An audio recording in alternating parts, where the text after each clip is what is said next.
Lions club of Godavarikhani స్ఫూర్తి సభ్యులు సమాజ సేవలో ముందు భాగం నిలుస్తూ అందరికీ ఆదర్శంగా నిలుస్తూ రావడం జరుగుతుందని స్ఫూర్తి లయన్స్ క్లబ్ ప్రధాన కార్యదర్శి మామిడిపల్లి శ్రీధర్ తెలిపారు.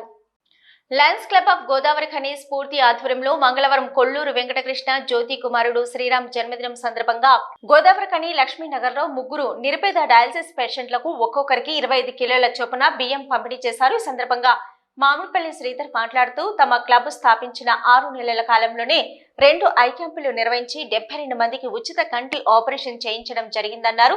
అంతేకాకుండా ఈ నెల 30న సోమవారం ఖని అడ్డగుంటపల్లి వైశ్య భవనంలో రేకుర్తి కంటి ఆపరేషన్ వారి సౌజన్యంతో Lions club of Godavari Khani స్ఫూర్తి ఆధ్వర్యంలో మరోసారి ఉచిత కంటి ఆపరేషన్ శిబిరం ఏర్పాటు చేస్తున్నామని వెల్లడించారు. ఈరోజు Lions club of Godavari Khani స్ఫూర్తి ఆధ్వర్యంలో కొల్లూరు వెంకటకృష్ణ జ్యోతి దంపతుల ముద్దుల కుమారుడు శ్రీరామ్ జన్మదిన సందర్భంగా ముగ్గురు నిరుపేద డయాలసిస్ కిడ్నీ పేషెంట్లకు 75 కిలోల బియ్యం అందించడం జరిగింది. అలాగే ఈరోజు ఉదయం లక్ష్మీనగర్ లేబర్ అడ్డాలో నిరుపేద కూలీలకు 150 మందికి అల్పాహారం వితరణ చేసిన జరిగింది.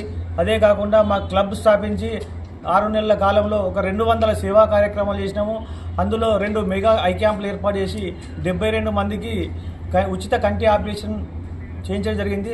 అలాగే 3వ దఫా కూడా 30వ తారీఖు సోమవారం రోజున స్థానిక అడ్డగుంటపల్లిలోని వైశ్య భవన్లో ఉచిత కంటి ఆపరేషన్ శిబిరం ఏర్పాటు చేస్తున్నాము. దీనికి రామగుండం పారిశ్రామిక ప్రాంతంలోని ప్రజలందరూ ఇట్టి అవకాశాన్ని వినియోగించుకోవాల్సిందిగా సవినయంగా కోరుచున్నాము. ఈ కార్యక్రమంలో లయన్స్ క్లబ్ ఆఫ్ గోదావరికని స్ఫూర్తి అధ్యక్షులు నాల్ర ప్రసాద్, కోశాధికారి కోదాటి ప్రవీణ్, జెడ్సీ గుంత వినోద్, గెట్ సేఘంటి నరేష్, పల్లెల కిరణ్, నలమాసు మల్లికార్జున్ తదితరులు పాల్గొన్నారు.